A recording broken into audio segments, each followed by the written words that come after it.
Hello मित्रांनो, सर्वांचं स्वागत आहे परत एकदा नवीन एका व्हिडिओमध्ये. आज आपण बघणार आहोत की जे पण बांधकाम कामगारांविषयी जे पण प्रश्न होते, जे कमेंटमध्ये मला विचारले तुम्ही, त्या प्रश्नाचे आपण या व्हिडिओमध्ये उत्तर देणार आहोत. जर तुम्हाला हा व्हिडिओ आवडला तर लाईक, शेअर, सबस्क्राईब करायला विसरू नका आणि बेल आयकॉनला ऑलवर करा, कारण अशीच नवीन नवीन व्हिडिओ मी तुमच्यासाठी घेऊन येत राहील.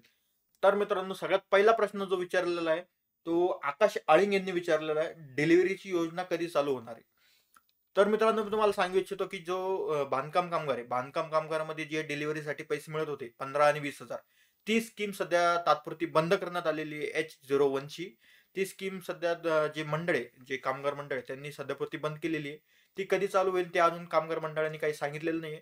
जर ती चालू होणार असेल तर मी तुम्हाला लवकरात लवकर अपडेट करेल, लवकरच अपडेट करेल.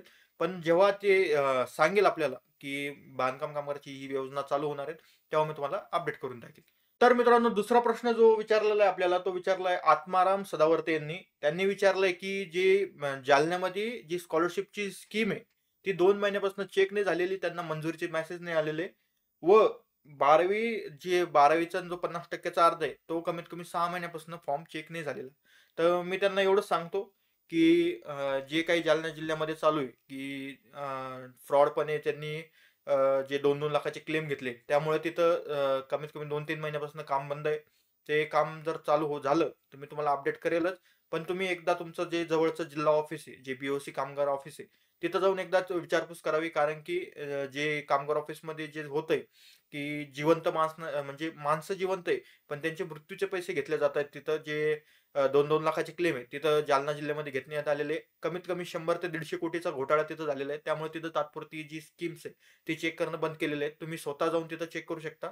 जालना जिल्ह्यामध्ये जाऊन तुम्ही पूर्णपणे माहिती घेऊ. चालू होईल 8 तारखेला साईट चालू होईल, 4 तारखेला साईट चालू होईल. तर त्या पद्धतीने मी तुम्हाला अपडेट केलं. पण ती साईट काही चालू झाली नाही. त्या साईटमध्ये अजून काय अपडेट चालू आहे काही माहिती नाही. जर मंडळाने काही अपडेट केली किंवा जे भांड्याचे संच वाटप करतात त्यांनी काही अपडेट केलं, तर मी तुम्हाला 100% लगेच अपडेट करेल. पण सध्यापुरती तरी साईट बंद आहे आणि ती कधी चालू होईल ते कोणालाही माहिती नाही. तर हा एक प्रश्न होता. तर तिसरा जो प्रश्न आपल्याला विचारला आहे, माधुरी गावंडे यांनी आपल्याला प्रश्न विचारला आहे, की "दादा, माझा फॉर्म ॲक्टिव्ह आहे, पण मला भांडेपेटी भेटली नाही. तर त्यासाठी आपल्याला काय प्रोसेस करावं लागेल?"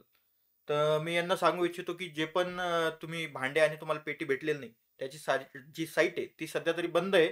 पण जेव्हा पण जी साईट चालू होईल, मी त्याचा अपडेट देईलच. पण फॉर्म कसा भरायचा आणि त्याची प्रोसेस कशी आहे, मी ऑलरेडी या चॅनलमध्ये टाकलेलं आहे. तुम्ही तो व्हिडिओ बघू शकता. तुम्हाला त्या व्हिडिओमार्फत कळेल, की फॉर्म कसा भरायचा आणि त्यांचं स्वयंघोषणा वगैरे कसं जोडायचं. तर साईट चालू झाल्यावरती मी तुम्हाला लगेच अपडेट करेल. तुम्ही लगेच फॉर्म भरून घ्यायचा आहे. तर एवढंच होतं या व्हिडिओमध्ये. जर तुम्हाला हा व्हिडिओ आवडला असेल, तर लाईक, शेअर, सबस्क्राईब करायला विसरू नका आणि बेल आयकॉनला ऑलवर करा, कारण अशीच नवीन नवीन माहिती मी तुमच्यासाठी घेऊन येत राहील. चला, जय हिंद, जय महाराष्ट्र.